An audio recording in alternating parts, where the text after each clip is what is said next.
الرحمن الرحیم corona virus بہت زیادہ تیزی کے ساتھ دیگر ممالک میں پھیل رہا ہے. الحمدللہ خیبر پختونخوا میں کوئی اس طرح کے کیسز نہیں ہے، لیکن ہمیں احتیاطی تدابیر اپنانے ہیں.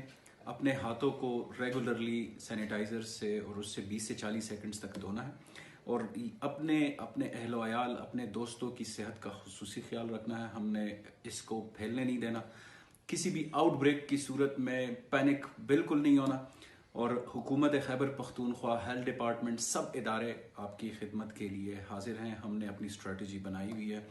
کسی بھی قسم کی افواہوں کے اوپر آپ کان نہ دھریں. میں ایک دفعہ پھر سے یہ میسج دینا چاہتا ہوں کہ جتنا ہماری جو سوشل یا کلچرل جو ہماری اوبلیگیشنز ہیں، جیسے ہاتھ ملانا، گلے ملنا، یا اور جو ایک دوسرے کے ساتھ ہماری انٹریکشن ہوتی ہے، اس کو ختم کر دیں for the sake of our society. جو ہمارے اپنے پیارے ہیں، بھائی بہن، دوست، بچے، خاندان، دوست، جو علاقے کے لوگ ہیں ہمارے، ہم نے سب کے ساتھ تھوڑا سا سوشل ڈسٹینسنگ کو امپلیمنٹ کرنا ہے، اور اسی سے انشاءاللہ خیبر پختونخوا ابھی تک بچا آ رہا ہے. آگے بھی ہم اس کو اسی طرح سیف رکھیں گے.